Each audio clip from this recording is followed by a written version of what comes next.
এই মুহূর্তে যমুনার সামনে আছেন সহকর্মী আফজাল হোসেন, চলে যাচ্ছি সেখানে। আফজাল, প্রধান উপদেষ্টার সঙ্গে রাজনৈতিক দলগুলোর বৈঠকের বিষয়বস্তু সম্পর্কে আপনার কাছে সবশেষ কী তথ্য আছে আমাদেরকে জানাবেন।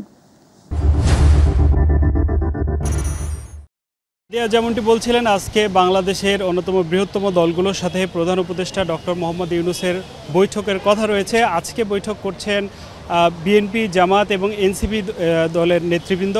তবে তিনটি দলের সাথে একসাথে বৈঠক হবে না, আলাদা আলাদা বৈঠক হবে। এই মুহূর্তে আমার পেছনে যমুনায় প্রধান উপদেষ্টার সাথে জামাত ইসলামের প্রতিনিধি দলের বৈঠক চলছে। বৈঠকটি 4টা নাগাদ শুরু হয়েছে এবং এখন পর্যন্ত চলছে এবং এটাই আজকের প্রথম বৈঠক। আসলে বৈঠক পরে এখানে সাংবাদিকরা অপেক্ষা করছেন বৈঠকে কী বিষয়ে আলোচনা হয়েছে, কে কোন সিদ্ধান্তের বিষয়ে একমত বা দ্বিমত পোষণ করেছেন, কোনো প্রস্তাবনা আছে কি না, বর্তমান রাজনৈতিক পরিস্থিতির আলোকে কি কি সমস্যা বা সমাধান রয়েছে, এই বিষয়গুলো নিয়ে যে সরকারের কাছে জামাত ইসলামী প্রতিনিধি দল কী জানিয়েছেন, সরকার কী জানিয়েছেন, এই বিষয়গুলো নিয়ে মূলত অপেক্ষমান সাংবাদিকের কাছে তারা ব্রিফ করবেন এবং তারপরে মূলত বলা যাবে আসলে জামাত ইসলামীর সাথে সরকারের কী ধরনের সংলাপ হয়েছে বা বৈঠকে কী আলোচনা হয়েছে। এবং জামাত ইসলামীর পরপরই প্রধান উপদেষ্টার সাথে বৈঠক করবেন এনসিপির প্রতিনিধি দল, তারাও চলমান রাজনৈতিক পরিস্থিতি সম্পর্কে কথা বলবেন।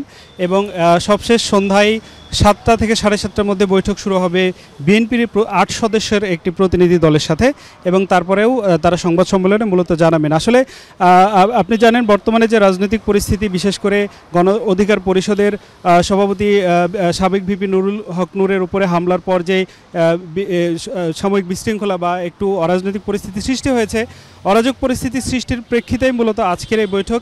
যদিও এই বৈঠকে বর্তমান দেশের রাজনৈতিক পরিস্থিতির পাশাপাশি আগামী নির্বাচন সহ বিভিন্ন বিষয় নিয়ে আলোচনা হতে পারে।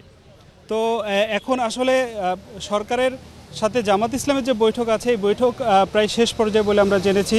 বৈঠক শেষে এখানে যে ব্রিফিং হবে, এই ব্রিফিংয়ের পরে মূলত আমরা জানাতে পারবো আজকের বৈঠকের প্রথম যে বৈঠক রাজনৈতিক দলগুলোর সাথে, জামাতের সাথে, সেই বৈঠকে কী আলোচনা হয়েছে। এই ছিল আমার কাছে এখন পর্যন্ত সবশেষ। ধন্যবাদ।